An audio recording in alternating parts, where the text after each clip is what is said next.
नमस्कार SS unique education में आपण मानकु स्वागत।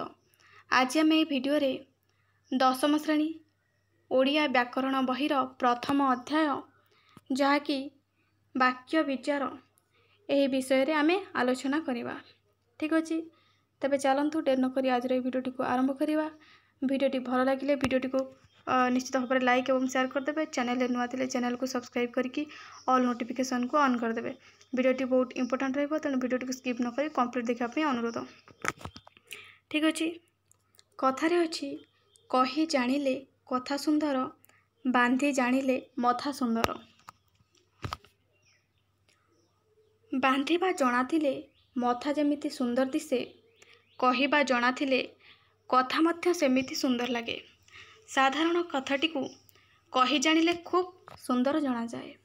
मनोभाव को आमर वचन द्वारा आमे प्रकाश करिथाउ। एथिपाई केतोटी अवस्था तथा स्थल विशेष रे अनेक शब्द आमे व्यवहार मध्य करिथाउ। पुणी शब्द को शब्द खंजा खंजी करी कथबार्ता करूँ। ठीक अच्छे यह फल कहवा बा भाव प्रकाश करने सहज हुए। ठीक अच्छे आमे जितेबाला कथा कहुचे से आमे शब्द को शब्द सहित संयोग करिकी जोड़िकी आम निज मनर भाव को आमे प्रकाश करुचे। ठीक अच्छे शब्द को शब्द सहित जोड़िकी आमे वाक्य माध्यम आमे आमर भाव को प्रकाश करुचे। तेणु ये किसी एग्जांपल देइछि। करे देइछि अरुण काली। अरुण काली एटा गोटे कौन संपूर्ण वाक्य नुहे, संपूर्ण वक्तव्य नुहे। गछरे चढ़ी एटा भी गोटे संपूर्ण वाक्य नुहे। गरे देइछि आंब तोड़ीला यह मध्य गोटे संपूर्ण वाक्य नुहे। ठीक अच्छे ए क ख आउ ग तीनिटा को जदि आमे मिसई दबा एट ए टाइम जे अरुण काली गछरे चढ़ी आंब तोड़ीला ताहले एटा संपूर्ण गोटे कौन वाक्य रे परिणत हो गोटे भावपूर्ण वाक्य रे परिणत हो जहाँकि गोटे अर्थपूर्ण वाक्य। ठीक अच्छे तेणु ये गोटे प्रश्न भी देछि तू खाइछु। तू आउ खाइछु तूटा गोटे पद खाइछु मध्य गोटे पद। ठीक अच्छे यार उत्तर हो हाँ हाँ भी गोटे पद। ठीक अच्छे पद पद मध्य सुंदर शब्द संयोजन होगी जदि मनर भाव को आमे संपूर्ण भाव में प्रकाश कर सेटा गोटे वाक्य बोली आमे कहवा। ठीक अच्छे ये तार वाक्यर डेफिनेशनटा देछि। वाक्य आमे क्या कहवा देख पिला माने एटी देछि एक बा एकाधिक पद मिलित होई मनर भाव को संपूर्ण रूपे प्रकाश कले ताकू आमे वाक्य कहवा। एक बा एकाधिक पद मिलित होई तू खाइछु दीटा पद एक रु अधिक एटी हाँ हाँ भी गोटे पद एक बा एकाधिक पद जदि मिलित होइकी बा मिसिकी मनर भाव को संपूर्ण रूपे प्रकाश करुची ताहले आमे ताकू गोटे वाक्य बोली कहवा। ठीक अच्छे बर्तमान आमे जानिबा जे गोटे शुद्ध वाक्य रे कौन कौन सब थाए कौन कौन आवश्यकता थाए कहार कहार आवश्यकता थाए। गोटे शुद्ध वाक्य रे देख प्रथमे देछि शुद्ध वाक्य रे योग्यता योग्यतार आवश्यकता रही ताले आमे जानिबा जे योग्यता काहाको कुहा जाए योग्यता कौन। ठीक अच्छे करे देछि देख गोटे एग्जांपल बालकटी उड़ुअछि। बालकटी उड़ुअछि बालक कौन केबे उड़ी पारिबनी। खरे देछि छेली गीत गाउछि छेली कौन केबे गीत गाई पारिबो यह संभव नुहे। गछटी पानी रे जळीगला गछ पानी रे जळीगला एटा गोटे कौन संभव कि गछ कौन केबे पानी रे जळी पारिबो ना। तेणु या गुडी गोटे गोटे उपयुक्त वाक्य नुहे। ठीक अच्छे तेणु देख जो उदाहृत वाक्य गुड़िक निम्न क्रम में पढ़ा हेब। उदाहरण आम जो तीनोटी वाक्य देले ताकू आमे एही भली भाव में पढ़ी परिबा जे बालकटी दौड़िअछि सबिता गीत गाउअछि गछटी निआरे पोड़ीगला। ताहले बालकटी दौड़ुअछि गोटे उपयुक्त वाक्य सबिता गीत गाउअछि एटा मध्य गोटे उपयुक्त वाक्य गछटी निआरे पोड़ीगला एटा भी गोटे उपयुक्त वाक्य। ताहले आमे जो पढ़िले जे योग्यता योग्यता क्या कह जाए ये तार डेफिनेशनटा दे देछि। आमे एग्जांपल माध्यम जानिले देख वाक्य रे व्यवहार करा जाइथिबा पद गुड़िकर पारस्परिक संबंध को योग्यता कह जाए। ठीक अच्छे वाक्य देख ये बालकटी गोटे पद, दौड़ुअछि गोटे पद, सबिता गीत गाउअछि ये गोटे गोटे पद, गछटी निआरे पोड़ीगला ये सब गोटे गोटे पद। ये पद पद मध्य जदि पारस्परिक संबंध थाए ताहले ताकू आमे योग्यता कहते। बालकटी दौड़ुअछि, बालक आउ दौड़ुअछि तांका मध्यरे संबंध अछि, किंतु ये जो आम एग्जांपल देखले बालकटी उड़ुअछि, बालकटी उड़ुअछि, बालक आउ उड़ुअछि आंक भितर किसी संबंध नहीं, तेणु यहाँ गोटे उपयुक्त वाक्य नुहे। ठीक अच्छे, तेणु आम जो वाक्यर व्यवहार करुवा पदगुड़िक मध्य जदि पारस्परिक संबंध थाए ताले आमे ताकू योग्यता बोली कहवा। ठीक अच्छे, वाक्यर योग्यतार आवश्यकता रही। नेक्स्ट आम देखा वाक्यर आउ कौन आवश्यकता रही ना सेकेंड रे आमर देछि आकांक्षा। ठीक अच्छे, आकांक्षा वाक्यर आकांक्षार आवश्यकता रही। क एग्जांपल दे देख मदन सहित डट डट डट वाक्यटी पूर्ण नुहे, यह अन्य किसी कथा को अपेक्षा करछि। मदन सहित किसी आम बुझा पड़ुछि कि आम किसी जानी पारुछंती कि आ भितरु ये दुईटी पद देछि मदन आउ सहित, ये मदन आउ सहित आम कि बुझीपारे सेमती खरे मध्य गोटे एग्जांपल देछि रविवार दिन चपला डट डट डट, ताहले ये जो वाक्यटी मध्य आउ किसी अन्य पद को अपेक्षा करिछि, तेणु ये वाक्यटी पूर्ण नुहे, किसी अपेक्षा करिकी रहिछि आउ किसी पद को, तेणु यहाँ पूर्ण नुहे, यहाँ गोटे संपूर्ण वाक्य नुहे। ताहले से जो वाक्य दुटा को आम केमिति सजाई पारिबा देख निम्न देछि मदन सहित तांको बापा आसिबे, ताहले मदन सहित तांको बापा आसिबे, ये जो तांको बापा आसिबे यही पद तीनिटी को मदन सहित कौन करथिला ना अपेक्षा करिथिला। जेतबेले मदन सहित तांको बापा आसिबे मिसीगला, ये गोटे संपूर्ण वाक्य गढ़ी हो गला, गोटे संपूर्ण अर्थ प्रकाश कला, तेणु यहाँ गोटे उपयुक्त वाक्य हो गला। सेमती रविवार दिन चपला भुवनेश्वर जीव, ये जो दुईटी पद आसिकी मिसीगला यहाँ गोटे संपूर्ण मनर भाव को प्रकाश कला जे रविवार दिन चपला भुवनेश्वर जीव। ठीक अच्छे, एवढा आम कौन जानिले जे आकांक्षार डेफिनेशन कौन आसीगला देख वाक्य थिबा गोटे पद अन्य पदगुड़िकर अर्थबोधकता पाई जदि अपेक्षा करुची ताहले आमे ताको आकांक्षा कहबा। वाक्य थिबा गोटे पद जदि अन्य पदगुड़िकर अर्थबोधकता पाई अपेक्षा करुची ताहले आमे ताको आकांक्षा कहबा। ठीक अच्छे, ये जो मदन सहित सी अपेक्षा करुला काहाकू ना तांको बापा आसीबे, ये तांको बापा आसीबे आर जो अर्थबोधकता को मदन सहित अपेक्षा करिथिला। सेमती रविवार दिन सी क्या अपेक्षा करथिला ना चपला भुवनेश्वर जीव, रविवार दिन चपला भुवनेश्वर जीव यही पद दुईटी को अपेक्षा करथिला, जहाँफल कि वाक्यटीर संपूर्ण भाव प्रकाश पाउछि। ठीक अच्छे, आमे जानीगले जे योग्यता और आकांक्षा वाक्यर आवश्यकता रही। आउ कौन कौन आवश्यकता रही नेक्स्ट देखा। नेक्स्ट अच्छी आसती। ठीक अच्छे, वाक्य आसतीर आवश्यकता रही। ताले आसती कौन आम बुझा देख गोटे एग्जांपल देछि होई हेले प्राप्त बुद्धत्व गौतम तपसित।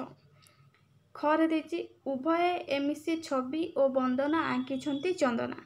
ताले यही जो दुईटी देछि वाक्य आमे ताको उपयुक्त वाक्य बोली कहि परिबे कि एउठा आमे किछि अर्थ प्रकाश पाउछि कि वाक्यरू ए वाक्यर किछि अर्थ प्रकाश पाउछि कि पाउ नाही। ताले कौन पाई अर्थ प्रकाश पाउ नाही देख प्रदत्त वाक्य दुईटी रे कर्ता क्रिया सब अच्छंती किंतु यार प्रकृत अर्थ बुझा पड़ुनी। उभय वाक्य पदगुड़िक जहाँ पर जी रहिबा आवश्यक सेपरी होई नाही। पदगुड़िक आम जब सजेकी लिखा कौन हो देख गौतम तपसिद्ध होई बुद्धत्व प्राप्त हेले है, गौतम तपसिद्ध होई बुद्धत्व प्राप्त हेले। चंदना और वंदना उभय मिसी ए छवि आंकिचंती। देख एटी दे देथिला होई हेले प्राप्त बुद्धत्व गौतम तपसिद्ध, एटा हमर संपूर्ण अर्थ प्रकाश करनथला किंतु एटी कौन होगा ना गौतम तपसिद्ध होई बुद्धत्व प्राप्त हेले, एटा गोटे संपूर्ण अर्थ प्रकाश करुवा वाक्य। सेमती चंदना और वंदना उभय मिसी छविटी आंकिछंती। तेणु पदगुड़िक आम ठीक भाव में सजेकी लिखिदेला बेलू कौन हो वाक्यर संपूर्ण अर्थ प्रकाश पाउछि। तेणु यहाँ गोटे गोटे उपयुक्त वाक्य। ताले वर्तमान आम देखा जे आसतीर डेफिनेशन कौन देख वाक्य थिबा पद योजना बा सौंदर्य होची आसति। वाक्य को आम सजेकी लिखा सुंदर करके लिखा को आम आसति बोली बुझा। यह द्वारा क्या परे केउ पद रहिले ताहा वाक्यर भाव को स्पष्ट भाव में प्रकाश करिवो ताहा बुझा जाए। ये आसति द्वारा आम कौन करती ना वाक्य कौ पद पर कौ पद ठीक भाव में सजेकी रहिबो जहाँफल कि वाक्यर कौन भाव आम स्पष्ट भाव में बुझीपर वाक्यर भाव स्पष्ट भाव में प्रकाश करहब ताकू आम बुझा। तेणु आसति को मध्य पद विन्यास बोली कहुए। ठीक अच्छे पिला माने मन रहा। नेक्स्ट आम देखा वाक्य वाक्यांशर मध्य आवश्यकता रही।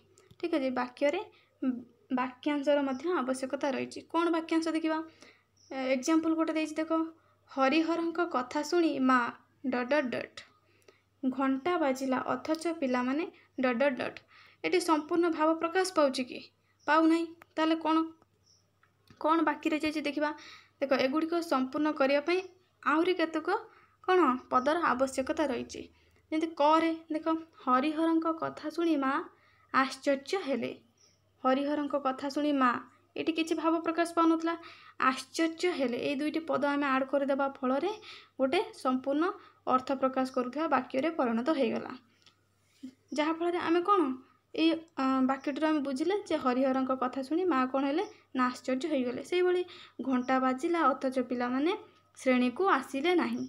ये श्रेणी को आसिले नहीं ये तीनोटी पद को आम आणिकी आड कले जहाँफल वाक्यटी तार संपूर्ण अर्थ प्रकाश कर पारला।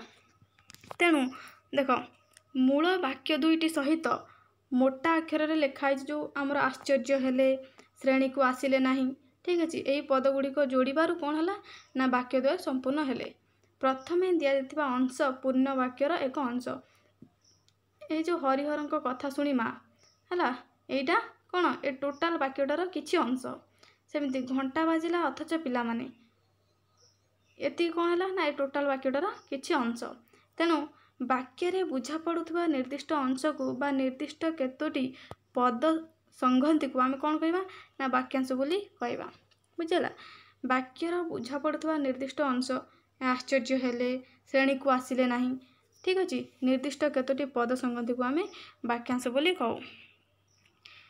नेक्स्ट आम देखा खंड वाक्य। ठीक अच्छे नेक्स्ट आम देखा कौन खंड वाक्य।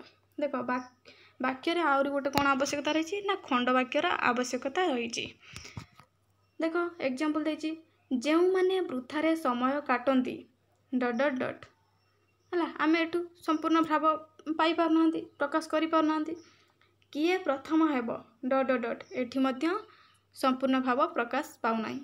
जो माने देख करे देछि जो मानेटा कौन कर्ता सेमिति काटती काटतीटा मध्य गोटे कौन क्रियापद। सेमिति खरे देछि किए किएटा होछि कर्ता आओ हेब हेब होछि हमर क्रियापद। दुईटी वाक्य कर्ता आउ क्रिया थाई कि मध्य यह कौन करछि ना मनर भाव को संपूर्ण रूपे प्रकाश करि पारु नाही। तेणु ये जो उदाहरण दिया जो दुईटी वाक्य से वाक्य खंड को आम कौन कहवा ना खंड वाक्य बोली कहवा। ठीक अच्छे जो वाक्य जो वाक्य खंडटा दिखाई आम खंड वाक्य बोली कहवा। ताले खंड वाक्यर डेफिनेशन कौन देखीदबा।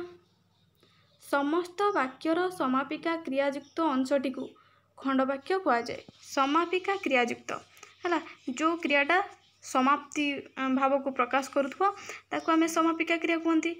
जदि समापिका क्रिया थिबा अंशटी को आमे गोटे वाक्य खंड वाक्य बोली कहवा। ताले आमे कौन कौन जानिले ए टॉपिक रु ना वाक्य कौन जानिले। ठीक अच्छे वाक्य कौन कौन दरकार ताहा मध्य जानिले। कौन कौन दरकार ना खंड वाक्य वाक्यांश। ठीक अच्छे आसति आकांक्षा एवं योग्यतार आवश्यकता रही वाक्य। ठीक अच्छे बर्तमान आमे यार क्वेश्चन आंसर को देखिबा। फास्ट क्वेश्चन देछि देख पिला माने फास्ट क्वेश्चन देछि वाक्य काहाको कहा जाए उदाहरण सह दर्शाओ। आमे प्रथमे जानले वाक्य काहाको कहा जाए।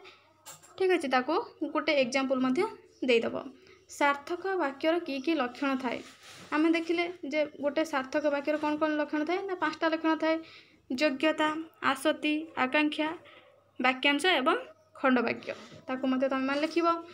वाक्यर योग्यता कहले कौन बुझाए प्रकाश कर योग्यता तुम माने जानिलो लिखिबो। आसति कौन उदाहरण सह दर्शा आसति मध्य जानिल तार उदाहरण लिखिब आकांक्षा कहले कौन बुझे ताकू मध्य लिखिब वाक्यांश काहाकू कुहाजिब दृष्टांत दे बुझाओ वाक्यांश आम बुझिले तार उदाहरण मध्य गोटे दब खंड वाक्य काहाकू कुहाजाए ताहा मध्य आमे जानिले। नेक्स्ट देइछि 8 नंबर वाक्य और खंड वाक्य मध्य पार्थक्य दर्शा वाक्य काहाकू कुहाजाए लिखिब खंड वाक्य काहाकू कुहाजाए लिखिब वाक्यर गोटे एग्जांपल दब आउ खंड वाक्यर गोटे एग्जांपल देकी ए क्वेश्चन आंसर लिखिब। नेक्स्ट देइछि क्वेश्चन नंबर 9 जोटा कि लास्ट क्वेश्चन वाक्य पई आकांक्षार आवश्यकता किपरि अछि उदाहरण सह दर्शा आकांक्षार कौन कौन आवश्यकता रही तुम मान तो जानिल पढ़िल ताकू लिखिब गोटे उदाहरण मध्य देदेव। ठीक अच्छे पिला माने आशा करुँची ए भिडियोटी तुम मानक पई हेल्पफुल हेबो भिडियोटी तो बहुत किछि तुम माने शिखि पारथिबो निश्चित भाव में भिडियोटी को लाइक एवं शेयर करदेव चैनल नुआ थिले चैनल को सब्सक्राइब करके ऑल नोटिफिकेशन को ऑन करदेव। धन्यवाद।